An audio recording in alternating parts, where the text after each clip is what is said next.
Okay, special episode. Kasi natumbok yung pagmamahal. Pagmamahal sa hayop at pagmamahal sa tao. Pwede din pagmamahal sa asal hayop. Okay. Dito tayo mag-focus muna. Diba? Kukuha ako dito ng tatlo. At titignan natin kung ano ba yung mga mensahe nila sa buhay natin. Diba? Ngayong Lunes. This is our special episode 2043, 2044 and 2045. Unang mensahe. Dito tayo kuha. I want to be more than friends. Wow. And the second one, I bury myself in work to forget you. Ay, may ganun. And the third one, I left you before you leave me. You could leave me. Okay. So, ito may siguro, ang iba sa inyo may drama sa buhay. Yung iba gusto nyo, itrato kayo higit pa sa isang kaibigan. Yung iba naman, pinapatay ang sarili sa trabaho para makalimutan ka. Kasi siguro, alam niya na bawal. Baka kasi isa sa inyo kasal or may asawa na. Tapos yung isang dahilan din naman, umalis siya bago mo daw siya maunahan or iwanan. Kasi posible ito mangyayari na yung namahal or nagmahal sa iyo or minahal mo is may pamilya or may kasal na siya. So ibig sabihin,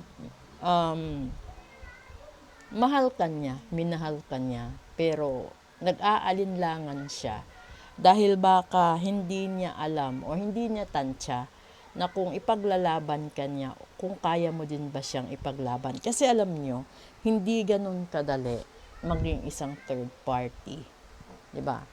Kasi alam mo na kapag ikaw, no, between the two of you, kapag nagmamahalan kasi kayo, hindi yun maiintindihan ng iba. Kasi lalo-lalo na yung iba, yung alam lang nila is husgahan kayo. Ang hindi nila alam, ang punot dulo ng kwento. Kung bakit kayo nagkatagpo, kung bakit kayo nagmahalan, 'di ba? Kasi yung iba sa inyo is dati nang magkarelasyon noon. Nagkahiwalay dahil sa mahirap na buhay, nagkahiwalay dahil sa trabaho. Tapos, along the way, yung iba nasa plano na ng kasal, pero nasulot ng iba. Kaya ganun, di ba? Yung iba naman, nakontrata na ikasal sa iba, kaya nakakaganon, di ba? Maraming dahilan. Kaya sana doon naman sa mga taong mahilig manira, huwag na kayong agad mag-judge. Kasi hindi niyo naman alam kung sa anong punot dulo ng kwento. Irespeto nyo para respetuhin din kayo. Ganun lang kasimple yun. Dito naman sa ganitong buhay, no, sinasabi kasi dyan na iniwanan ka niya bago mo siya iwanan. So, ibig sabihin, may pag-aalinlangan siya na baka kapag natuklasan mo ang katotohanan na portion sa mga sinasabi niya is kasinungalingan, natatakot siya na iwanan mo siya bigla at masaktan siya, baka hindi niya makayanan. May ganun tipo ng tao. So, mas pinili niyang umalis kahit masasaktan siya at mas pinili niyang iniwan ka kahit mahal ka niya.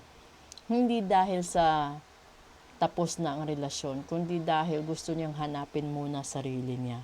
Yung iba naman, habang nasa paghahanap ng sarili niya, yung iniwan mo nasa healing process. So, hindi mo rin masisisi yung taong iniwanan mo na kapag dumating yung panahon na babalik ikaw, wala ka nang babalikan. Kasi, na ano na siya naka-recover na siya. So, ang buong akala niya, masaya ka na doon. Ang hindi niya alam, hinahanap mo pa rin ang sarili mo. So, siya nakapag-move on na, ikaw hindi pa. So, siguro, ang ma-advise ko sa inyong lahat, bago mahuli ang lahat, no? Kung may gusto kang sabihin, sabihin mo. Kung may gusto kang aminin, aminin mo. Huwag mo nang antayin na marinig pa niya sa ibang tao. Huwag mo nang antayin na malaman pa niya sa ibang tao. Kahit masaktan siya, basta galing sa'yo, mas maganda na yun kaysa marinig niya sa ibang tao. Okay? So, proceed tayo sa English episode and then to Dark and Light side. Again, this is your special episode, Monday, November 13. 2043, 2044, and 2045. Thank you!